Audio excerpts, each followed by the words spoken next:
Okay, so next bit is writing and tracking the test cases. So first of all, we should know what is a test case. A test case is a set of actions executed to verify a particular feature or functionality of your software application. A test case contains test steps, that is which particular steps you are going to follow, then test data. If you are giving some kind of input, then that test data will come over there. Then precondition, if to pass that particular or to go through that particular test case, some condition if applied, then it will come over there. Then post condition, then developed for specific test scenario to verify any requirement. The test case includes specific variables or conditions using which a testing engineer can compare expected and actual results to determine whether the software product is functioning as per the requirements of the customer or not. So here, writing and tracking the test cases is one of that more directly influences your typical task as a software tester. In this step, you are writing the test cases and for other testers to use. So this task will be done by the testers who are writing the test cases, and then these will be followed or will be used by the other testers. So how effectively these test cases are developed and managed to make the testing go as efficiently as possible. Okay, so here the test scenario versus test cases that we are going to see now. So the test scenarios are rather vague and cover a wide range of possibilities. Testing is all about being very specific. So here whatever steps you are going to write, those are absolutely specific.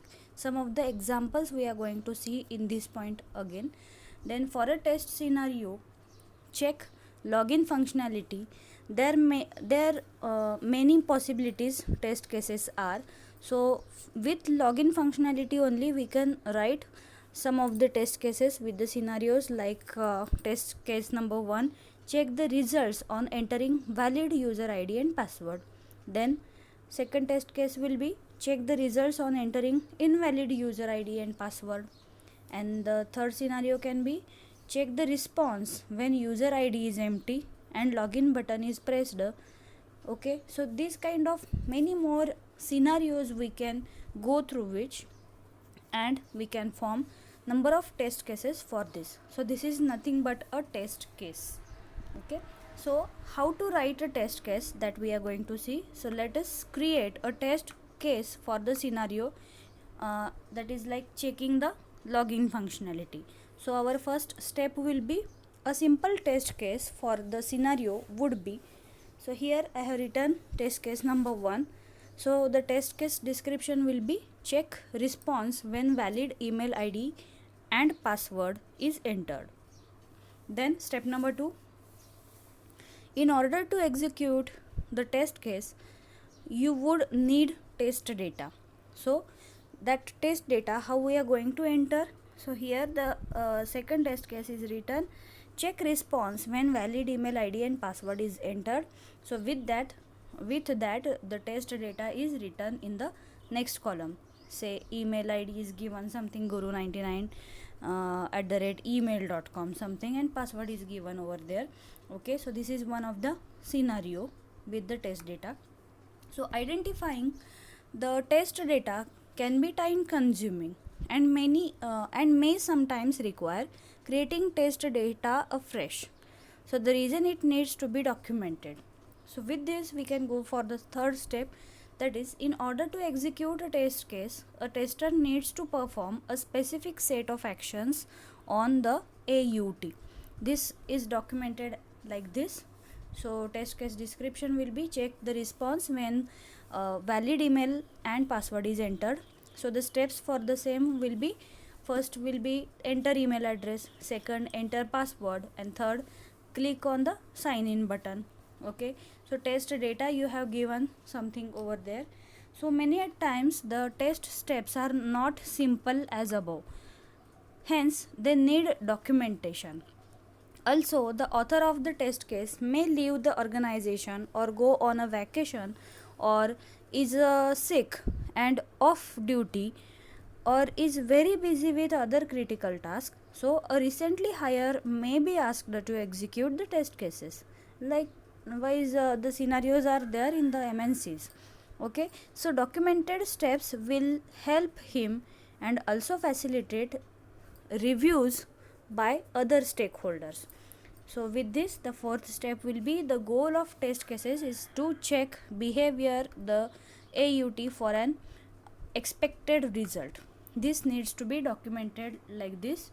So the test case description you have given, like check the response when valid email and password is entered. You have given the test data and the expected result is login should be successful. Okay, so with this, the number of test cases we are going to write is during the test execution time, the tester will check expected result against the actual results and assign a pass or fail status. Okay, so accordingly we can form like here in the next step we can write that a part your test cases may have a field like precondition which specifies things that must in place before the test can run. So for our test cases, a precondition would be to have a browser installed, definitely, to have access to the site under the test. A test case may also include post conditions which specifies anything that applies after the test case completes. So for our test case, a post condition would be time and date of login is stored in the database. Okay, so we can see in the banking websites also, when you have last logged on to the logged in with your account, so that time and date you are getting whenever you are going to log in to your account for the next time. So the format of standard test cases is given here. This is the format of standard login test case. Okay, so some of the test cases written over here. So first is check customer login with valid data. The test steps are given over there, test data is given there. Expected result is user should log in into an application. So actual result is as expected, user is able to log on to the system, so that's why the test case become pass. Second test case is check the customer login with invalid data. So you are going to input some invalid data over there. So some user ID is given, password is given. So the expected result is user should not log on into the application. So are we getting the result like this? Actual result is as expected. So the test case become pass again for this time.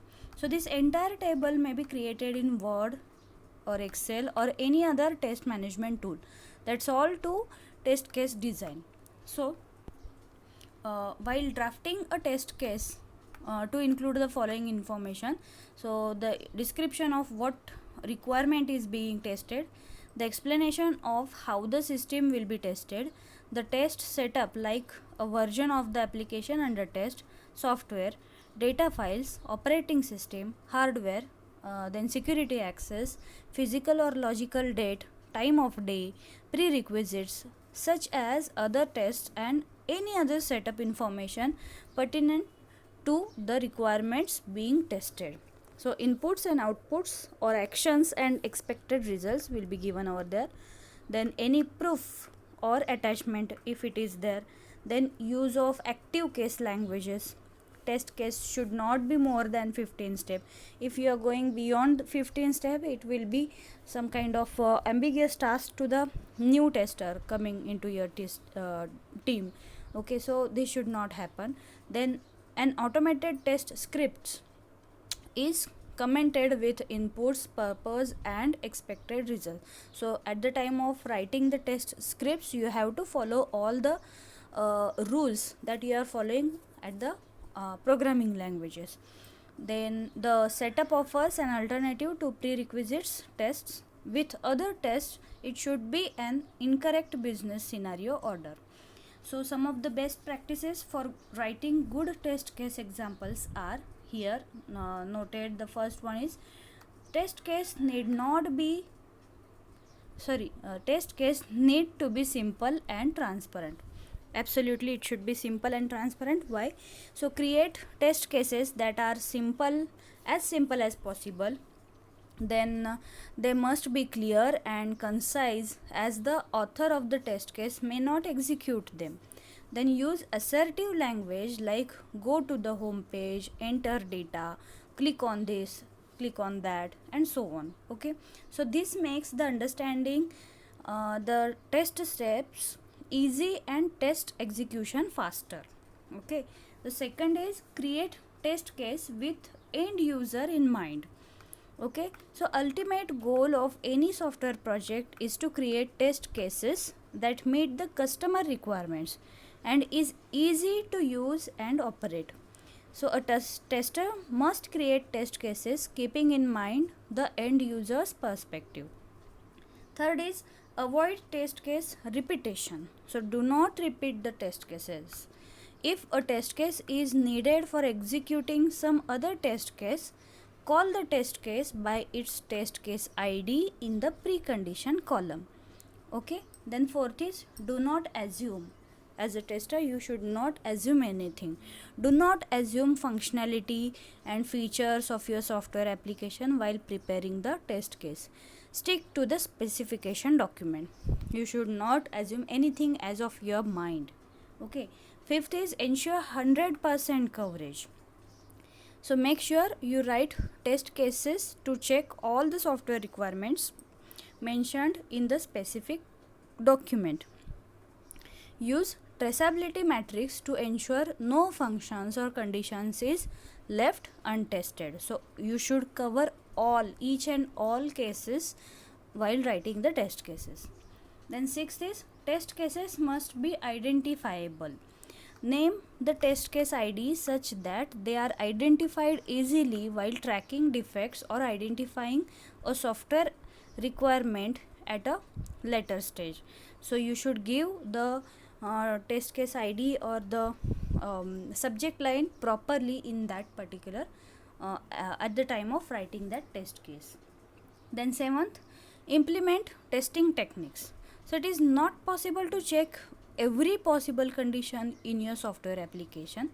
So software testing technique help you select a few test cases with the maximum possibility of finding a defect. So the boundary value analysis BVA you should include, as the name suggests, is the technique that defines the testing of boundaries for the specified range of values. Then EP, that is equivalence partition. This technique partitions the range into equal parts or groups that tend to have the same behavior. Then state transition technique. So this method is used when software behavior changes from one state to another following a particular action. And something error guessing technique. So this is guessing or anticipating the error that may arise while doing manual testing. So this is not a formal method and takes the advantage of a tester's experience with the application. And number 8, self cleaning. So the test case you create must return the test environment to the pre-test state and should not render the test environment unusable. This is especially true for configuration testing. So after configuring something, it should not go in vague state. It should again come back to its pre-test state. Number 9, repeatable and self-standing. So the test case should generate the same results every time, no matter who tests it. So if you change the person who is testing that particular test case, so it should be giving you the same results every time you run through that particular test case. And the last is peer review. So after creating test cases, get them reviewed by your colleagues. Your peers can uncover defects in your test case design which you may easily miss. So the test management tools are the automation tools that help to manage and maintain the test cases Main features of the test case management tools are for documenting the test cases. For documenting the test cases with tools, you can expedite test case creation with use of templates, then execute the test case and record the results. So test case can be executed through the tools and results obtained can be easily recorded. Automate the defect tracking. So failed tests are automatically linked to the bug tracker, which in turn can be assigned to the developers and can be tracked by email notifications. Then traceability requirements. Test cases, execution of the test cases are all interlinked through the tools, and each case can be traced to each other to check test coverage. Then protecting the test cases. Test cases should be reusable and should be protected from being lost or corrupted due to poor version control.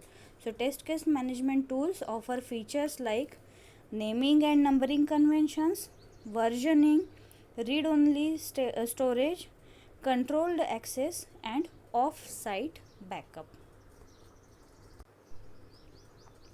Now, next bit is the goal of test case planning. Carefully and methodically planning the test case is a step in that direction. So, doing so is very important for 4 reasons. There are 4 reasons behind the goal of test case planning. So, this can be asked for your university questions. So, out of which the first is organization. So, even on small software projects, it is possible to have many thousands of test cases. So, the cases may have been created by several testers over the course of several months or even years. So, proper planning will organize them so that all the testers and other project team members can review and use them effectively. Second is repeatability. As you have learned, it's necessary over the course of a project to run the same test several times to look for the new bugs and to make sure that old ones have been fixed. Without proper planning, it would be impossible to know what test cases were last run and exactly how they were run so that you could repeat the exact tests. Then tracking, they should be tracked properly. So similarly, you need to answer the important questions over the course of a project. How many test cases did you plan to run? How many did you run on the last software release? How many passed and how many failed? Were any test case skipped and so on? If no planning went into the test cases, it would be impossible to answer these questions. And lastly, the proof of testing or not testing.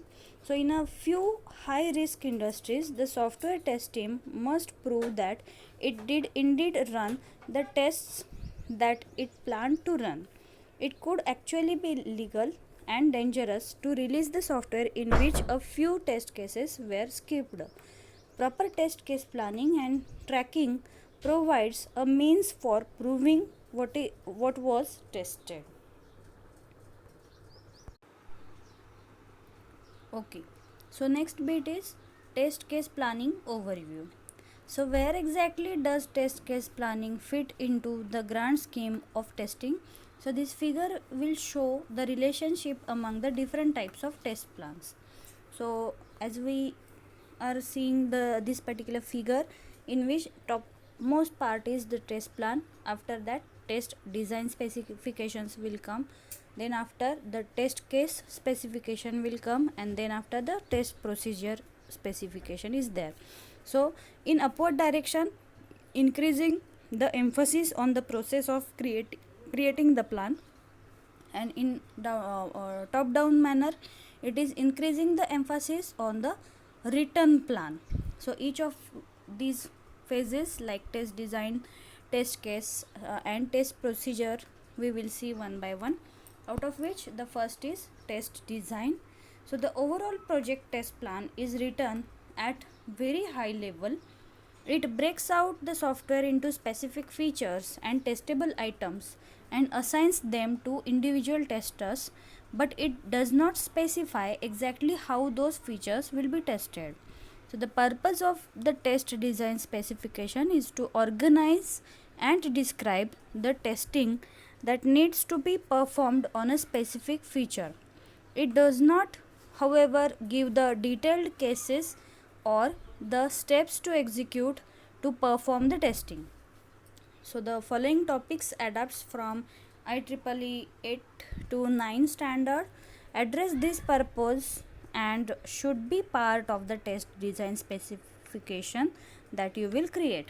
So out of which some of the uh, topics are like this. The first is identifier. So it is a unique identifier that can be used to reference and locate the test design specification. The specification should also reference the overall test plan and contain pointers to any other plans or specification that it references. Then, features to be tested. A description of the software features covered by the test design specification, for example, the addition function of a calculator or font size selection and display in WordPad, or say video card configuration testing of QuickTime, like this. So this section should also identify features that may indirectly tested as a side effect of testing the primary features. For example, although not the target of this plan, the UI of the file open dialog box will be indirectly tested in the process of testing the load and save functionality. So it should also list the features that will not be tested once that may be misconstructed as being covered by this plan. For example, because testing calculator's addition function will be performed with automation by sending keystroke to the software. So there will be no indirect testing of the on-screen UI. The UI testing is addressed in a separate test design plan, something calc UI 1 2 3 4 5, something like that. Okay. Then the next is approach. A description of the general approach that will be used to test the features. So it should expand on the approach, if any, listed in the test plan, describe the technique to be used, and explain how the results will be verified. For example, a testing tool will be developed for sequentially load and save pre-built data files of various sizes. The number of data files, the sizes, and the data they contain will be determined through black box techniques and supplemented with white box examples from the programmers. A pass or fail will be determined by comparing the saved file bit for bit against the original using a file compare tool. Then next is a test case identification. So a high level description and references to the specific test cases that will be used to check the feature. So it should list the selected equivalence partitions and provide references to the test cases and test procedures used to run them. So it is important that the actual test case values are not defined in this section. For someone reviewing the test design specification for proper test coverage, a description of the equivalence partitions is much more useful than the specific values themselves. And lastly, pass or fail criteria. So it describes exactly what constitutes a pass and a fail of the tested feature, what is acceptable and what is not. So this may be very simple and clear pass with when all the test cases are run without finding a bug. It can also be fuzzy. A failure is when 10% or more the test cases fail. So there should be no doubt though what constitute a pass or a fail of the feature. Next, coming to the test cases. If you have already started doing some software testing, you have likely experimented with different ideas and formats. So this section on documentation test cases will give you a few more options to consider. So IEEE 829 standard, it states that the test case specification like documents the actual values used for input along with the anticipated outputs. A test case also identifies any constraints on the test procedure resulting from use of that specific test case. So essentially the details of the test case should explain exactly what values or conditions will be sent to the software and what result is expected. It can be referenced by one or more test design specifications and may reference more than one test procedure. So the IEEE 829 standard also lists some other important information that should be included. So here it includes, the first is identifiers. Again, it will be a unique identifier. It is referenced by the test design specification and test procedure specification. So in the previous part also we have seen one identifiers, so that will be the unique identifier referencing both of them. Second is test item. So this describe the detailed feature, code module and so on that is being tested. So it should be more specific than the features listed in the test design specification. If the test design specification said the addition function of a calculator, okay, so the test case specification would say upper limit overflow handling of addition calculations. So it should also provide references to product specifications or other design documents from which the test cases was based.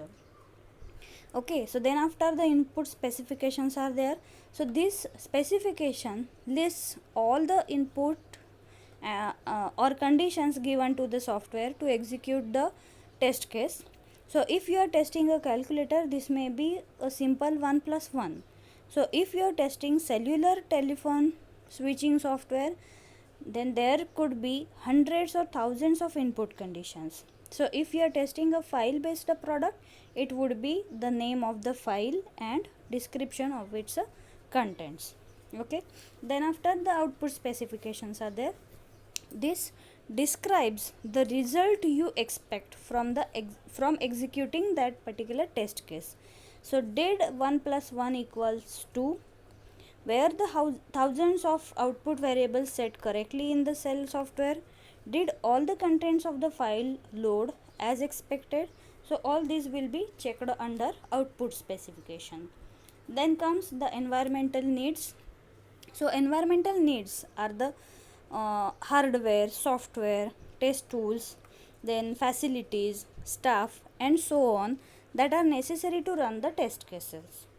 Then comes the special procedural requirements. So this section describes anything unusual that must be done to perform the test. So testing WordPad probably does not need anything special, but testing nuclear power plant software might have. Then intercase dependencies. So here in this case, some descriptions of a bug that caused NASA's Mars polar lander to crash on Mars. Okay, so it's perfect example of an undocumented intercase dependency. So if a test case depends on another test case or might be affected by another, so that information should go here.